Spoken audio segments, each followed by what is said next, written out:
Hello friends. आपके work study के एक नए लेक्चर में आपका फिर से स्वागत है, जो कि आपका ये 11वां वीडियो होगा हमारा। इससे पहले 10 वीडियो आपको मिल चुका होगा और 10वां वीडियो आपको यूट्यूब पे ना कर करके टेलीग्राम चैनल पे मिला होगा। फिर भी आज हम उसका डिस्क्रिप्शन लिंक में उस वीडियो का लिंक हम आपको शेयर कर देंगे, जिसमें आपका 10वां वीडियो आप देख सकते हैं। ठीक है, फिर भी आपको टेलीग्राम चैनल पे ही वो मिलेगा। टेलीग्राम एप्लीकेशंस को आपको इंस्टॉल करना पड़ेगा और उसमें अनंत राज टेक्निकल सेक्शंस को सब्सक्राइब करना पड़ेगा। ठीक है, तभी आपको वो वीडियो आसानी से अवेलेबल हो पाएगी। वहाँ पे और भी बहुत सारी चीज़ें आपको मिलेगी। आगे आने वाले समय में आपको आने वाले समय में क्यूज सेक्शंस भी वहाँ पे देखने को मिल सकता है, तो कीजिएगा, देखते हैं। तो आइए शुरू करते हैं इस वीडियो को। ये हमारा 11वां वीडियो होगा और सेकेंड लास्ट वीडियो होगा वर्क स्टडी का, यानी कि आगे आने वाले एक वीडियो और आएगा जिसमें आपका पूरा वर्क स्टडी ख़त्म हो जाएगा। ठीक है, यानी यूनिट जो है से आपका यहाँ पे कंप्लीट हो जाएगा। अच्छा, तो आइए इसमें हम लोग दो कॉन्सेप्ट पढ़ेंगे इस वीडियो में। एक है हमारा PMTS यानी कि pre determined motion time system, और एक है हमारा एनालिटिकल एस्टिमेटिंग। ठीक है, तो ये दो कॉन्सेप्ट जो है, लगभग हम इसको दो कॉन्सेप्ट नाम कह कर करके अगर एक ही कॉन्सेप्ट कहें, ये दो अलग अलग रूप में आपको मिल रहा है। ठीक है, ये एक ही कॉन्सेप्ट है जो दो अलग अलग रूप में मिल रहा है। जैसे हम अगर बात करें कि अभी तक जितनी चीज़ें हम पढ़ रहे थे उसमें हम ये चीज़ देख रहे हैं कि हम लोग वर्क मेजरमेंट में हर काम जो है हम लोग टाइम को ही सेट करने का काम कर रहे हैं। ठीक है, टाइम को ही हम लोग कैलकुलेट करने का काम कर रहे हैं। तो इसमें भी हम लोग वही चीज़ें सीखेंगे। अभी हम लोग टाइम स्टैंडर्ड टाइम का कैलकुलेशंस देखे थे पिछले वीडियो में, यानी कि जो लेक्चर 10 था उसमें हम लोग स्टैंडर्ड टाइम कैलकुलेशंस के बारे में पढ़े थे और उस पर कुछ क्वेश्चंस भी देखे थे। साथ ही कुछ क्वेश्चंस आपको होमवर्क में भी दिए गए हैं, जो कि आपको उम्मीद है कि आप बनाए होंगे। और लेकिन फिर भी अभी तक वीडियो कोई भी अभी तक PDF शेयर नहीं किए हैं अपना बनाने का। चलिए ठीक है, वेट करते हैं कब तक आप लोग बना करके उसका PDF भेजते हैं। तो आइए देखते हैं इस वीडियो में PMTS, जो कि हमारा पहला टॉपिक होगा। PMTS यानी pre determined motion time system. ठीक है, तो हम अगर बातें करते हैं, जैसे पिछले वर्क मेजरमेंट में हम सबसे पहले पढ़े थे स्टॉप वॉच से हम लोग टाइम मेजरमेंट करने के लिए चीज़ों को सीखे थे। ठीक है, वो भी एक टेक्निक था जिसमें हम लोग टाइम मेजरमेंट करते थे, यानी कि वर्क मेजरमेंट का वो एक तरीका था, टेक्निक था। ठीक है, स्टॉप वॉच। तो यहाँ पे भी हमारा ये जो PMTS है वो भी एक तरह का टेक्निक है, जो क्या करता है कि से ये स्टॉप वॉच से कुछ डिफरेंट होता है। इसलिए डिफरेंट होता है कि सारी चीज़ों को हम लोग स्टॉप वॉच से कैलकुलेट नहीं कर सकते हैं। जैसे अगर हम बात करें कि अगर टाइम जो है ऐसे 1 मिनट का लग रहा है या 30 सेकंड का लग रहा है या 20 सेकंड का लग रहा है या 25 सेकंड का लग रहा है, तो स्टॉप वॉच से कैलकुलेट करना अच्छा भी होता है, मज़ेदार भी होता है। बट अगर वही चीज़ें अगर बढ़ जाएँ, यानी कि 1 घंटे लगने लगे या 2 घंटे लगने लगे, तो वो अनइकोनॉमिकल बनने लगेगा, यानी कि वो हमारे लिए जो है से फ़ायदेमंद नहीं होगा। ठीक है, यानी एक आदमी को उसी पे छोड़ना पड़ेगा आपको पैसा दे कर के, यानी कि उसके लिए एक अलग से हमको सैलरी देनी पड़ेगी एक आदमी को, खाली ये देखने के लिए कि से घड़ी में आपको देखना है कि कितना देर में कोई काम जैसे ख़त्म होता है। ठीक ना, तो ये हमारा अनइकोनॉमिकल होते चला जाएगा। ठीक है, तो उस लेवल पे जाने पर हम लोग क्या करते हैं कि स्टॉप वॉच को हम लोग दिमाग से निकाल देते हैं। ठीक है, और एक चीज़ें और हैं, वो तो है कि से वो चीज़ें हो सकती है स्टॉप वॉच से, बट हम लोग को अनइकोनॉमिकल होने के कारण से हम उसको छोड़ देते हैं। और एक काम और भी है कि से अगर मान लेते हैं कि से टाइम बहुत कम लग रहा हो, जैसे 1 सेकंड लग रहा हो या 2 सेकंड लग रहा हो, 1 सेकंड से भी कम लग रहा हो, तो स्टॉप वॉच यहाँ पे भी आपका फेल हो जाएगा, क्योंकि स्टॉप वॉच को आपको सेट करने फिर उसको बंद करने में ही आपको काफ़ी टाइम लग जाता है। तो एक से 0.1 सेकेंड 0.2 सेकेंड का अगर टाइम होगा तो वो तो नोटेबल हो ही नहीं करेगा। तो कहने का मतलब ये है कि से ये यहाँ पे भी हम लोग धक्का खा जाएंगे। तो उसके लिए हम लोग क्या करते हैं कि हम लोग इस्तेमाल करते हैं PMTS। ठीक है, यानी कि अगर टाइम हमको कम लग रहा है यानी 1 सेकंड या 2 सेकंड से कम टाइम हमको लग रहा है, तो उसके लिए हम टेक्निक इस्तेमाल जो करते हैं वो हमारा टेक्निक होता है PMTS। ठीक है, यानी कि उस टाइम को मेजरमेंट करने के लिए हम लोग PMTS का इस्तेमाल करते हैं, जो कि हम लोग पहले से ही इस टेक्निक को पढ़ चुके हैं, जिसमें हम लोग पढ़े थे माइक्रो मोशन स्टडी।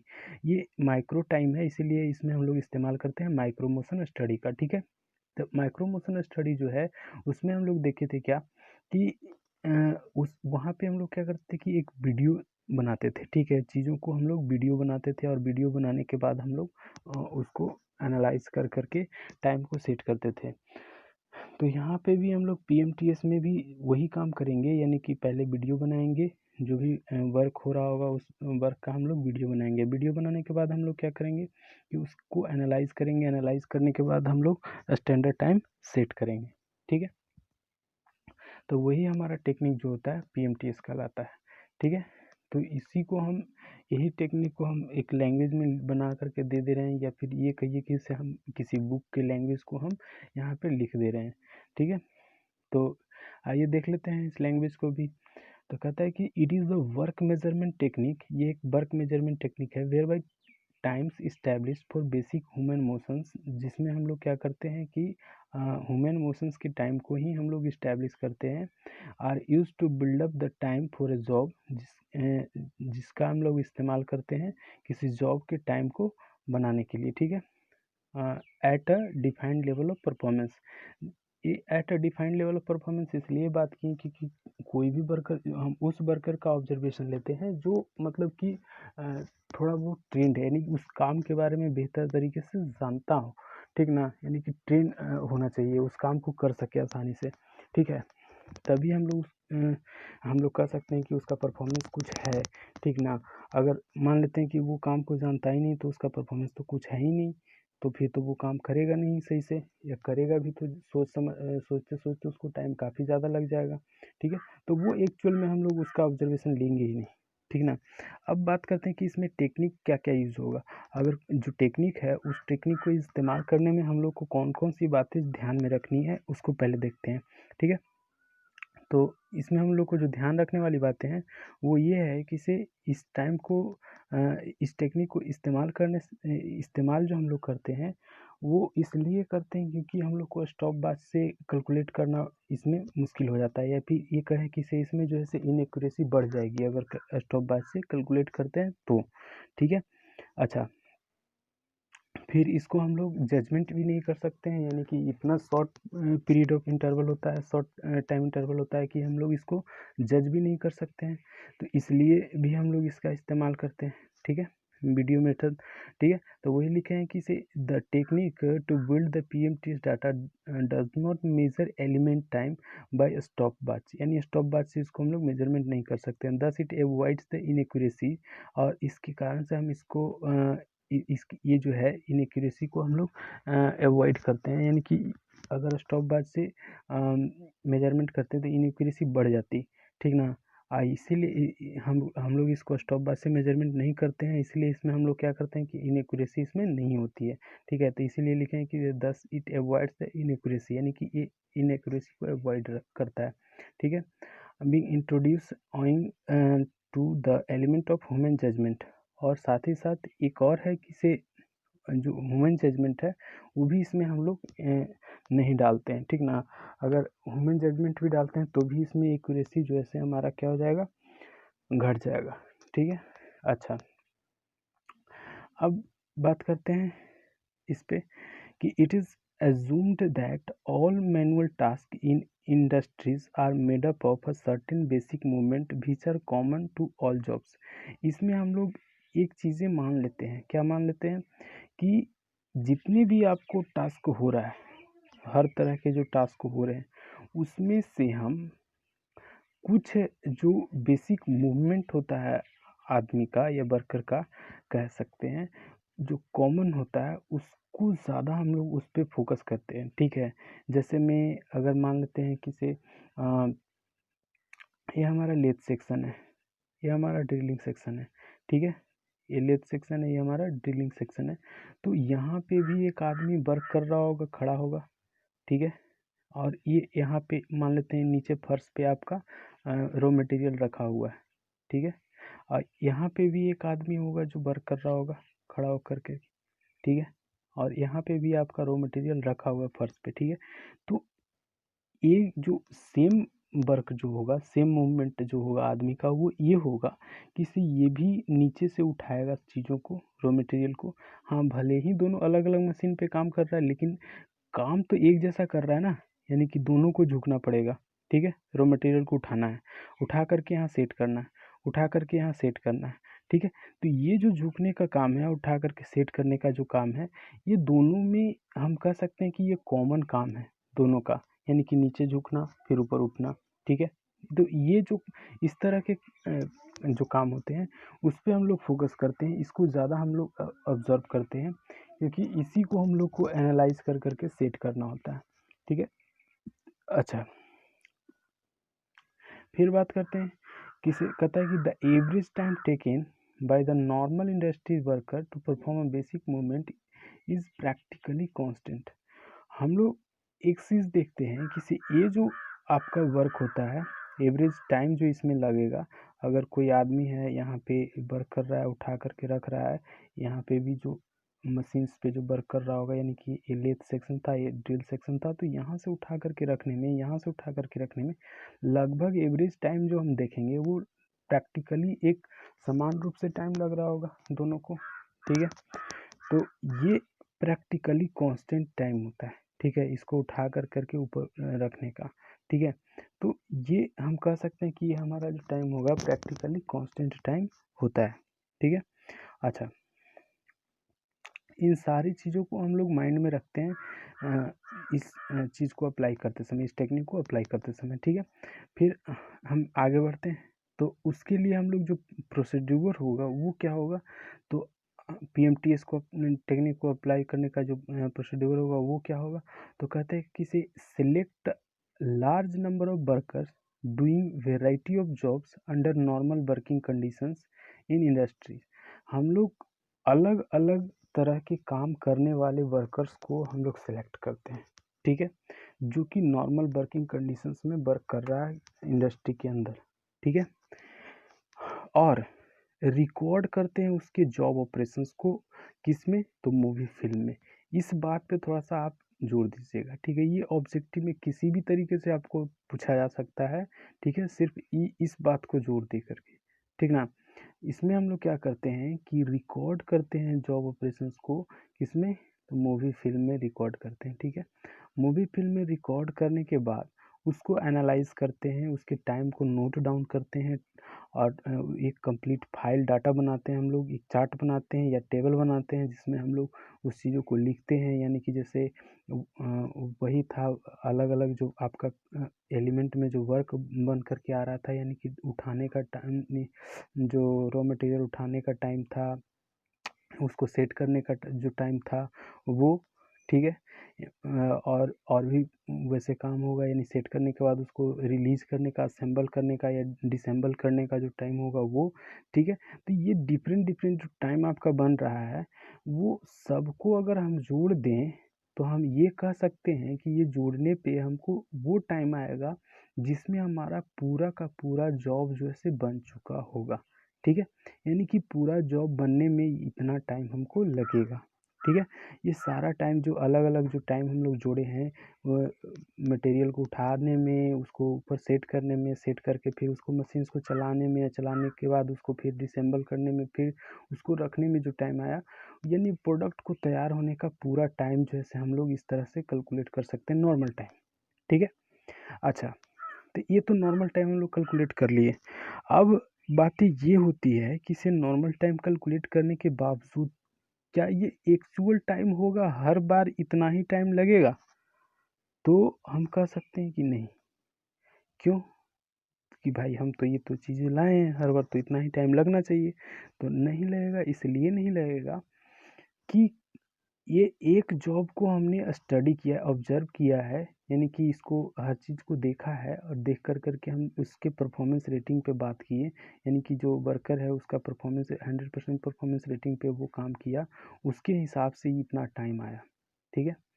अब अगर हम बात करते हैं कि वो वही वर्कर इस काम को लगातार अगर करता है 1 घंटा या 2 घंटा करता है तो वो हो सकता है 1 घंटा 2 घंटा में वो 1-2 बार उसको वॉशरूम जाना पड़े, हो सकता है वो 10 मिनट का रेस्ट ले, लंच करने के लिए रेस्ट ले सकता है। तो ये जो टाइम होगा बीच बीच में, जो रेस्ट वाला जो टाइम होगा, हो सकता है कुछ देर तक रुका हुआ रहे, आइडल रहे, जिसमें हो सकता है कि से वो कोई काम कर नहीं रहा हो, ठीक है, यानी उसके पास मटेरियल पहुंची ना हो, ठीक है। तो उस स्थिति में जो टाइम उसका जो लग रहा होगा वो तो वर्किंग टाइम हमारा नहीं हुआ। तो कहने का मतलब ये है कि वो हमारा क्या आया, वो जो टाइम है वो क्या है, तो वो अलाउंसेस है, ठीक ना, वो अलाउंसेस है, लेकिन उसका इफेक्ट जो है उस वर्क पे पड़ रहा है। क्यों पड़ रहा है? क्योंकि वो वर्क हमको तभी कंप्लीट हुआ माना जा सकता है जब वो हमको फाइनल मिल जाए, ठीक है।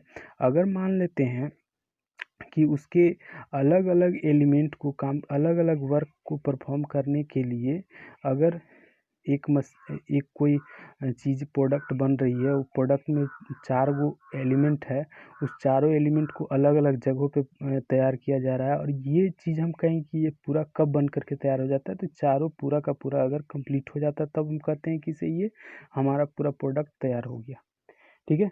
वो असेंबल्ड प्रोडक्ट अगर आ जाएगा तब। अब बात ये है कि इसे मान लेते हैं वो ऑपरेशन यहाँ किया और यहाँ पे करने से पहले वो थोड़ा सा रेस्ट ले लिया। तो बात ये है कि इसे हम लोग तो इसको ऑपरेशंस को होने में टाइम कैलकुलेट किए हैं ना, इस ऑपरेशंस को होने में जो टाइम आया उसको हम लोग कैलकुलेट करके जोड़े हैं ना। तो अब तो डायरेक्ट जब जोड़ दिए तो ये टाइम जो रेस्ट लिया वो तो गया काम से। तो अब ये जो टाइम आया उसमें हमारा ये रेस्ट वाला टाइम ख़त्म हो गया था, जिसकी वजह से ये एक्चुअल टाइम नहीं होता है, ठीक है। ये जो है आपका वो लगा हुआ एक्चुअल टाइम नहीं रहा, ठीक है, यानी प्रोडक्ट को तैयार होने में एक्चुअल टाइम नहीं रहा। ये नॉर्मल टाइम होता है कि अगर वो कंटिन्यूअस अगर वर्क चले तो आपका काम उतना देर में हो जाएगा, ठीक है। लेकिन ऐसा नहीं होता है, ठीक है, कंटिन्यूअस वर्क नहीं कर पाते हैं वर्कर। तो बात यह है कि जो रेस्ट वाला जो टाइम था वो भी तो उसी में इंक्लूड होगा ना। तो अब हम क्या करते हैं कि ये जो 4 टाइम था वो चारों टाइम को जोड़ कर के साथ में जो रेस्ट लिया जा रहा था इस रेस्ट को भी हम लोग इसी में ऐड कर देते हैं। यही रेस्ट जो होता है हमारा क्या होता है, अलाउंसेस हो सकता है। ये रेस्ट किसी भी तरीके का हो सकता है, कहने का मतलब है चाहे वर्कर जो है अपने नीड के लिए रेस्ट ले या फिर कंपनी उसको रेस्ट दे थोड़ा देर के लिए, या फिर हो सकता है लंच करने के लिए रेस्ट मिले, या फिर हो सकता है कि से वो कोई और तरीके से रेस्ट ले, यानी उसके पास प्रोडक्ट जो है से पहुँचे ही नहीं, यहाँ पे रॉ मटेरियल पहुँचे ही नहीं, तब भी वो रेस्ट ले सकता है, तो भी कह सकते हैं कि वो टाइम उसको लगा, ठीक है। तो ये टोटल टाइम को कैलकुलेट करने का एक तरीका हुआ। अब बात ये है कि ये अलाउंसेस जब हम नॉर्मल टाइम में ऐड कर देंगे, यानी कि ये जो चारों टाइम आया था इसको करने का, उस इसके करने के जो चारों का जो टाइम आया उसको ऐड करने के बाद ये वाला जो टाइम हम जोड़ेंगे, तब हमारा बन कर के आएगा स्टैंडर्ड टाइम, तब हमारा बन कर के आएगा स्टैंडर्ड टाइम, ठीक है। यानी कि हम लोग जैसे पहले कैलकुलेशंस में देख रहे थे या फिर जो क्वेश्चन बनाया उससे सीखे हैं कि standard time is equal to होता है नॉर्मल टाइम प्लस अलाउंसेस। तो वो अलाउंसेस यही सब होता है, ठीक ना, जो एक्स्ट्रा टाइम लगता है उसी को हम लोग अलाउंसेस कहते हैं, ठीक है। अच्छा, तो आइए आगे देखते हैं।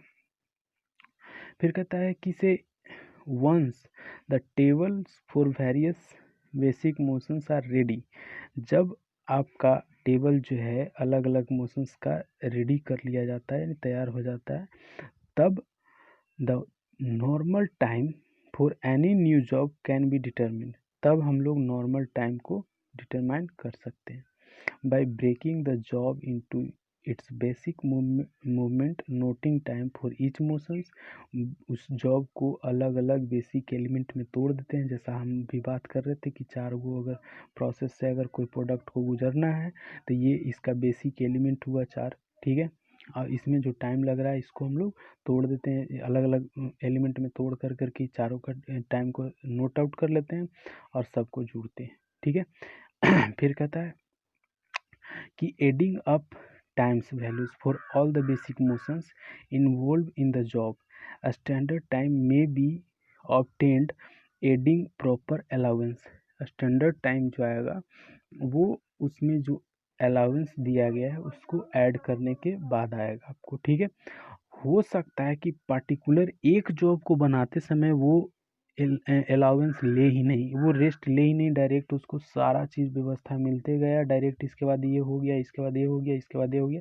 तो उस स्थिति में जो है नॉर्मल टाइम ही हमारा क्या हो जाएगा, स्टैंडर्ड टाइम हो जाएगा, ठीक है। अगर रेस्ट ना लिया हो तो, ठीक है, अलाउंस अगर वो ना लिया हो तो। अब देखिए आगे, तो ये तो चीज़ें आई हमको माइक्रो लेवल पे अगर बात की तब, यानी कि इस टाइम को हम लोग स्टॉप वॉच से कैलकुलेट नहीं कर पाते, ठीक है। यानी स्टॉप वॉच जो है इसको एक्यूरेसी के साथ कैलकुलेट नहीं कर पाता, साथ ही कोई आदमी जो है इस टाइम को जज नहीं कर पाता, यानी एनालाइज नहीं कर पाता, ठीक है, अपने मन से, ठीक ना। तो इसको हम लोग वीडियो बना कर करके एनालाइज कर लेंगे, ठीक है। उस वीडियो को हम लोग थोड़ा सा स्लो करके देख लेंगे तो एनालाइज हो जाएगा हमारा टाइम। अब बात करते हैं, नेक्स्ट टॉपिक है हमारा एनालिटिकल एस्टिमेटिंग, ठीक है। तो एनालिटिकल एस्टिमेटिंग जो है इसमें भी हम लोग स्टैंडर्ड टाइम पे ही जाएंगे, यानी स्टैंडर्ड टाइम के को ही हमको लाना है लास्ट तक, ठीक है। तो इसके लिए ये आखिर हमको क्यों पढ़ना पड़ रहा है, जब हम लोग पीएमटीएस पढ़े तो फिर ये क्यों पढ़ना पड़ रहा है। तो ये पीएमटीएस जो था वो था हमारा क्या, कि टाइम जब 1 सेकेंड 2 सेकेंड से कम लग रहा है तब, ठीक है। लेकिन अगर मान लेते हैं कि टाइम जो है 1-2 सेकेंड से क्या लग रहा हो, ज़्यादा लग रहा हो, ठीक ना, 1-2 सेकेंड से क्या लग रहा हो, ज़्यादा लग रहा हो, ठीक है। 1-2 सेकेंड से ज़्यादा लग रहा हो तो हम लोग स्टॉप वॉच का इस्तेमाल करते हैं, 4-5 मिनट, 10 मिनट, 20 मिनट, इस तरह से तो हम लोग स्टॉप वॉच का कर लेते हैं। लेकिन अगर टाइम इतना ज़्यादा लग रहा हो, मान लेते हैं टाइम 2 घंटे लग रहा हो या 2.5 घंटे लग रहा हो, ठीक है, या फिर 3 घंटे लग रहा हो या 8 घंटे लग रहा हो, तो इस तरह से अगर टाइम अगर लगता है तो हम ये चीज़ें जो स्टॉप वॉच से हम लोग जो पढ़े थे वर्क मेजरमेंट, वो वर्क मेजरमेंट अब जो है इकोनॉमिकल नहीं रहेगा, यानी कि ये जो है फायदेमंद नहीं रहेगा, वो घाटे का सौदा चला जाएगा।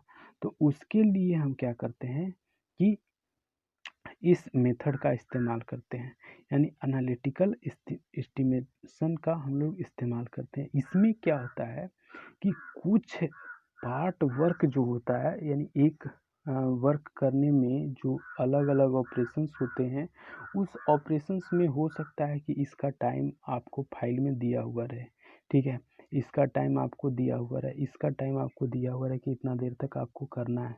जैसे अगर आप नया नया कुकर लेते हैं तो उसमें आपको प्रोसेस दिया हुआ रहता है कि इसे आपको इसमें इतना देर तक गर्म करना है, इतना देर तक आपको पकाना है, ये चीज़ें दिया हुआ रहता है, ठीक है। तो उसको हम लोग कहते हैं सिंथेटिक टाइम डाटा, ठीक है, सिंथेटिक टाइम डाटा, यानी सिंथेटिक डाटा भी सिंपल बोल सकते हैं। तो वो जो टाइम पहले से जो फिक्स करके दिया हुआ रहे उसको हम लोग बोलते हैं सिंथेटिक डाटा, ठीक है। और जो टाइम हम लोग को मतलब कि नहीं दिया हुआ रहेगा उसके लिए हम लोग को थोड़ा सा मेहनत करना पड़ेगा, ठीक है। यानी कि वो जो चीज़ें हैं आपको आसानी से नहीं आएंगी, ठीक। तो उसके लिए हम लोग क्या व्यवस्था अपनाएंगे, तो उसके लिए हम कह सकते हैं कि जो हमारा, तो हम कह सकते हैं कि उसके लिए हम इस्तेमाल करते हैं जो टाइम अगर नहीं दिया हुआ पहले से, तो उस टाइम को अवलोकन करने के लिए या तो जो काम करने वाला हो वो बहुत दिन से कर रहा है तो करते करते उसको हैबिट हो चुका है, उस टाइम को पता करने वो टाइम बता सकता है कि से हाँ इतना देर में तो लगता ही है, इतना देर में बन जाता है। जैसे अगर हम बात करें सिंपल सी बात, लॉजिक जो बच्चे पढ़ रहे होंगे उनको तो सब कोई लगभग ये काम किए होंगे, खाना बनाने वाला काम तो किए होंगे। तो बनाते बनाते उनकी इतनी हैबिट हो जाती है कि कुकर की सीटी अगर ख़राब हो भी जाए तो उनको पता चल जाता है कि कितना देर में चावल जैसे बन जाएगा, सीटी लगे या ना लगे वो चावल उतना देर में वो उतार देते हैं, चावल ठीक ठाक सिज जाता है। तो ये चीज़ें जो ऐसे लगातार प्रैक्टिस करने से वो एक्सपीरियंस हो जाता है, किसी ने ये काम जैसे इतना टाइम में हो ही जाता है, ठीक है। तो वो एग्जैक्ट टाइम जैसे बता सकता है कि हाँ इतना देर में जो चावल पूर्ण रूप में ना पक जाएगा, ठीक है।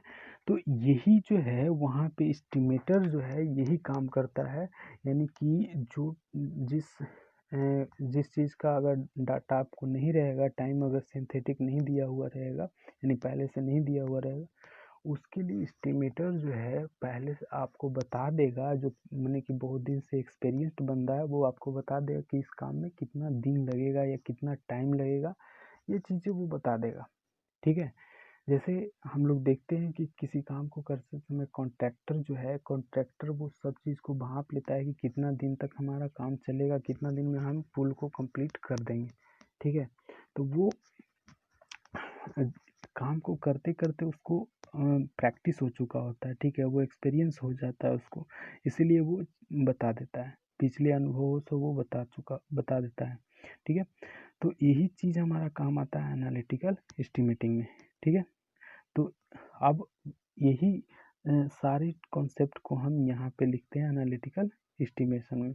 जो भी चीज़ें हम अभी आप तक बोले हैं एनालिटिकल एस्टिमेशन में, यही बात की है कि इसमें हम लोग स्टॉप वॉच का इस्तेमाल करना हम लोग के लिए फ़ायदेमंद नहीं होता है, इसलिए हम लोग इसमें नहीं करते हैं, ठीक है। और नहीं करते हैं तो भाई करेंगे कैसे? तो करेंगे हम लोग क्या करेंगे कि जब वर्क को हम लोग करने जाते हैं तो उसमें कुछ टाइम तो हम लोग को मिल जाता है, सिंथेटिक लिखा हुआ टाइम मिल जाता है कि इस काम को करने में इतना टाइम लगता है, इतना देर तक आपको करना है, ठीक है। अच्छा, जैसे मशीनिंग करना है तो 8 मिनट, 10 मिनट, 20 मिनट, 30 मिनट ऐसे करना है तो वो आपको लिखा हुआ मिल जाएगा, उसके हिसाब से आप कर लेंगे। और कुछ टाइम जो नहीं लिखा हुआ रहेगा वो करते करते आपको अनुभव से जो एस्टिमेटर है वो बता देता है कि इतना टाइम लगेगा। तो जो दोनों टाइम आएगा, यानी कि हम टेबल बनाएंगे एक, और उस टेबल में हम दोनों टाइम को लिखेंगे, पर्टिकुलर जॉब, जो डिफरेंट जॉब है, डिफरेंट डिफरेंट वर्कर जो परफॉर्म कर रहे हैं, वो हम लोग क्या करेंगे, सब का हम लोग टाइम नोट आउट करेंगे, ठीक है।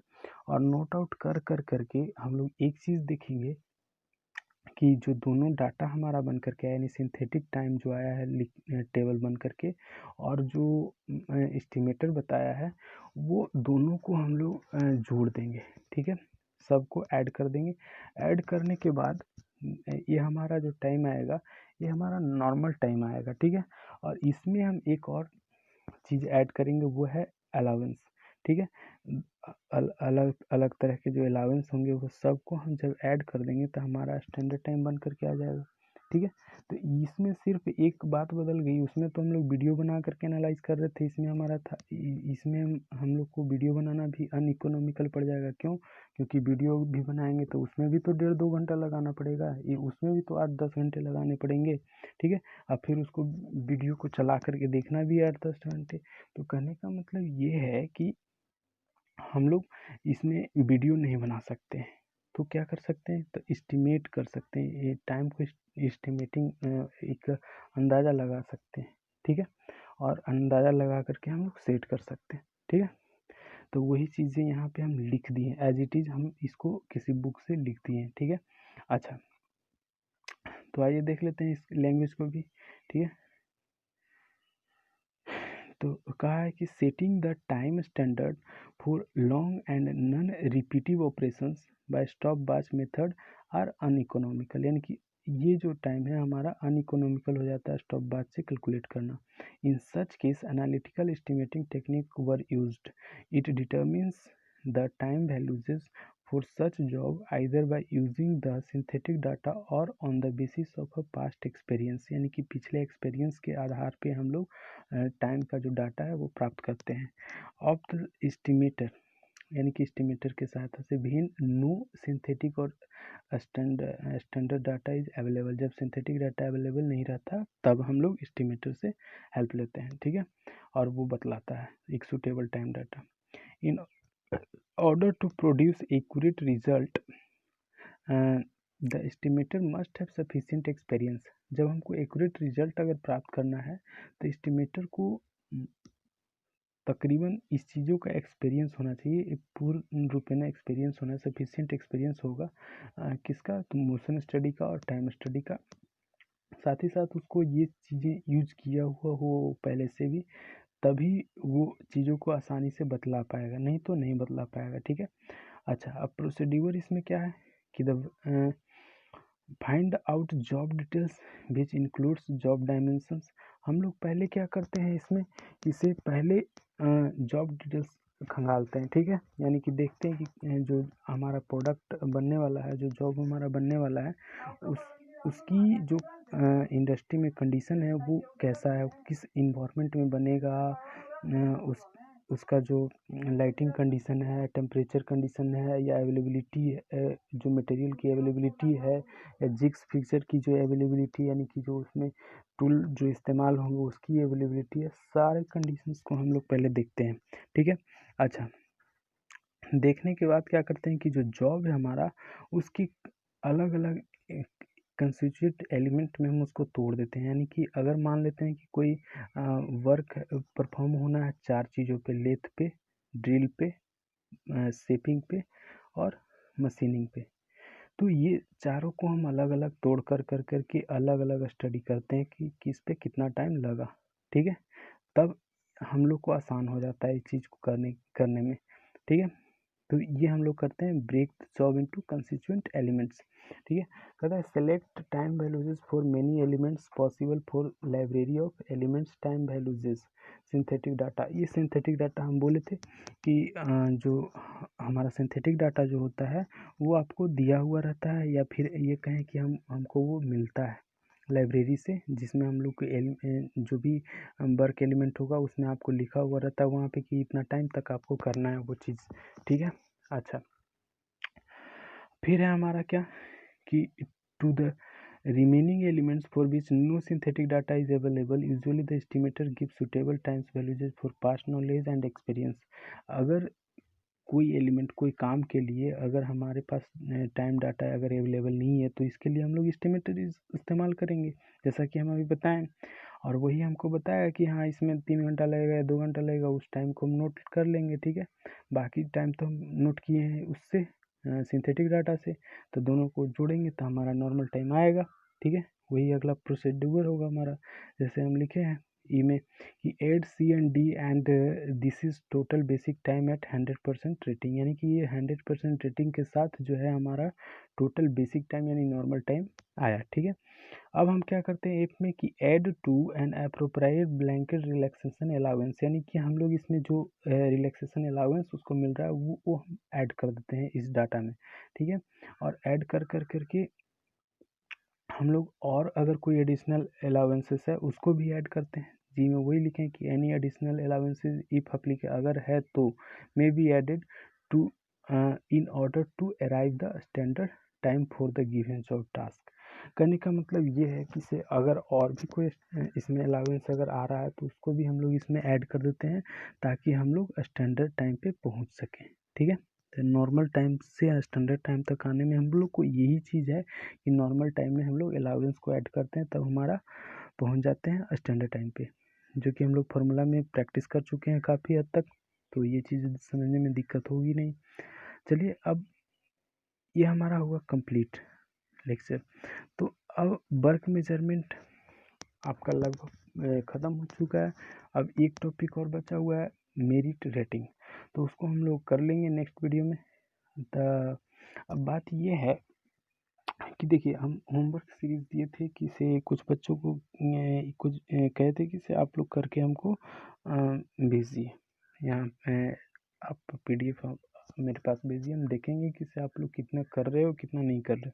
लेकिन अभी तक एक भी पीडीएफ हमको नहीं मिला है। देखने वाले लोग बहुत हैं, देखे बहुत लोग हैं, डाउनलोड भी बहुत लोग किए हैं, लेकिन अभी तक किसी का जवाब नहीं आया।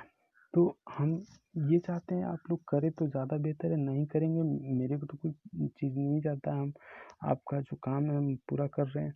ठीक है, आप करेंगे, आपका इंटरेस्ट ही आपको आगे बढ़ाएगा, नहीं करेंगे कोई बात नहीं है, हमको क्या टेंशन है, हम तो अभी मस्त पढ़ रहे हैं, इसमें भी पढ़ रहे हैं और आगे भी अपना जो तैयारी है उसमें भी कर रहे हैं।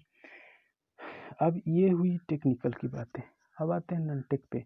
ननटेक ये है, ननटेक का कहानी ये है कि हम चाह रहे हैं कि इसके साथ साथ कुछ ननटेक भी करें।